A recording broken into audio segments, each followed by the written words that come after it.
GGE community, my name is Ashley Newlin. I use they, them pronouns, and I am an alumni of YWAC and SIS. I grew up in the South Bronx, and that definitely shaped the way that I viewed myself and the world around me.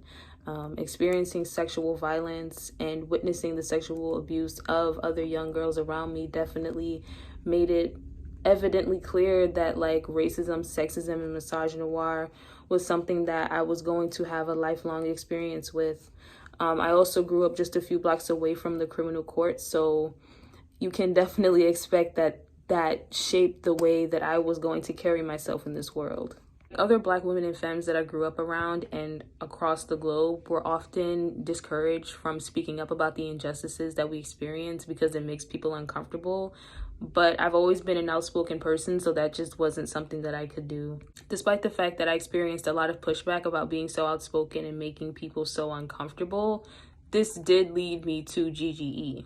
I wasn't all too sure about what was going on when I applied to SIS when I was 16, until I was sitting in a circle with Black and brown women and femmes who had not just the same stories as me, but had the same demands as I did socially and politically. When I got into this program, this is when I started to actually acknowledge my experiences with sexual violence as valid. And from this came this strong urge to really just seek justice for not just myself, but for the women and femmes around me. When I was introduced to the GGE team, I was reassured through action that even if I didn't support myself, there was always going to be someone there to reassure that I will get the justice I deserve. And all of the girls and women and femmes around me will also receive the justice that they deserve.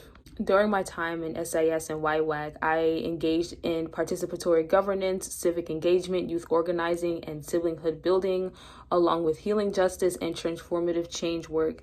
These are all milestones that the younger me, these were dreams that I was having. I wasn't even sure if they would even come into fruition, but the fact that it all happened is truly amazing. The next milestone I have is on Tuesday. I will be on a panel with Pony White and Anita Hill talking about her recent book called Believing. It's truly an honor to have the opportunity to engage in an intergenerational conversation about sexual violence, especially in professional spaces. This book and this conversation makes it evidently aware that my story and the story of millions of other Black and brown women and femmes are not just stories to be told in a book. These stories are going somewhere and they're helping people and they're provoking change. Anita Hill does a great job at not just intellectualizing the experience of sexual violence in a work environment, she also makes it evidently clear that we are human and we deserve justice because of that. It's truly an honor, and I'm beyond thankful to even be in this space, and I really look forward to everything that is to come.